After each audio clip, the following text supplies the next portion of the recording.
May ikukwento ko sa inyo mga kapatid. Baka lang may makapakinig without going into so much details kasi yung iba baka makita nila sa social media, kakilala pa rin.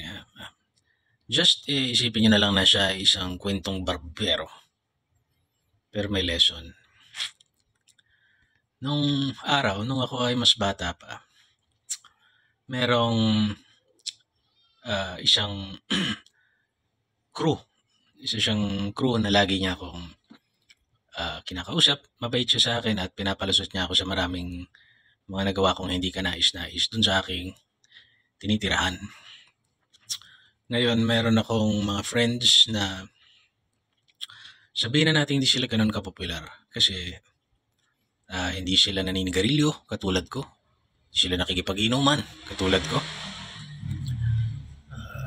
Hindi rin naman ako nakikipag-inuman na nung tumanda ako. Depende na sa kasama. Nakikipag-inuman lang ako pag gusto ko yung kasama. Pero nakikipag-inuman ako lagi dati. Yung mga naging kaibigan ko, hindi. Nagbabasketball ako, yung mga kaibigan ko, hindi. Papaturo ako magmotor dun sa mga cool kids na mayroong motor. Mga kaibigan ko, medyo hindi sila mahilig dun. And I was being pursued by a certain organization to join them. So medyo bida-bida ako ng konti. Kasi magagamit daw nila ako sa kanilang mga basketball events. And medyo musikero din kasi ako noon. So medyo nasa sirkulasyon doon sa lugar na yon.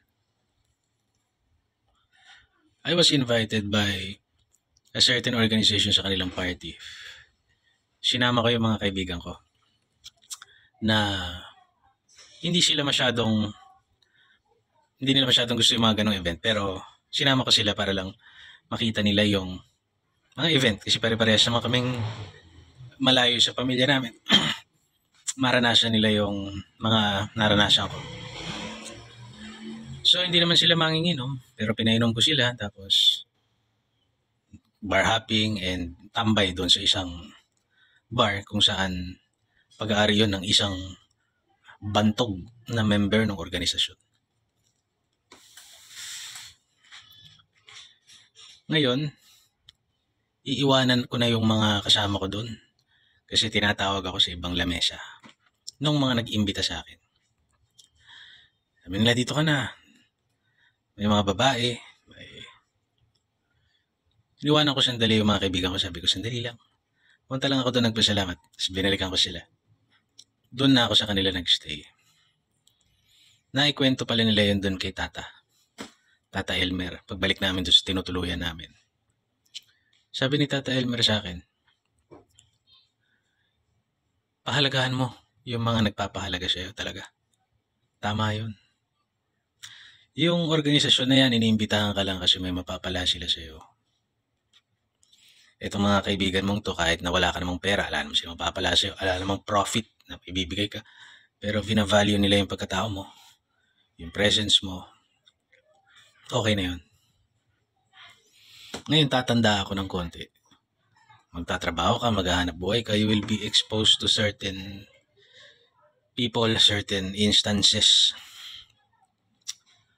Nakita ko na gusto ka lang ng mga tao kung meron kang value na naibibigay sa kanila kahit na ayaw kanila. Kunwari, mga duwag sila. Hindi nila kayang sabihin.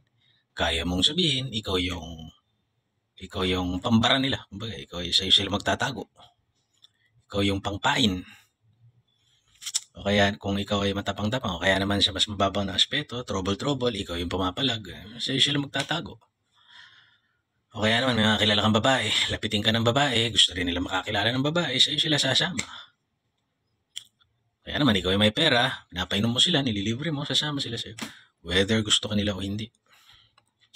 O kaya pagkakakita, star ka, you are a talent.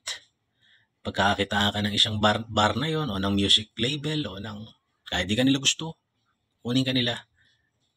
Kasi pagkakapirahan ka nila. And the moment na hindi ka na nila pakinabangan, you will be discarded na parang basura.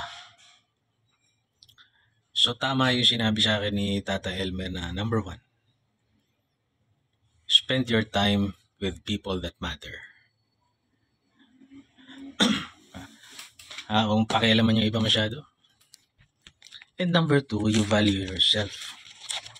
Kahit sabihin ng buong mundo na wala kang value, dapat sa sarili mo, alam mo na ikaw ay more than a gazillion dollars. Mas matindi rin yung halaga mo. Dapat alam mo yun. Otherwise, walang mangyayari sa buhay mo. Hindi naman importante yung perception ng ibang tao kung anong nangyari sa'yo. Ang importante ay yung perception mo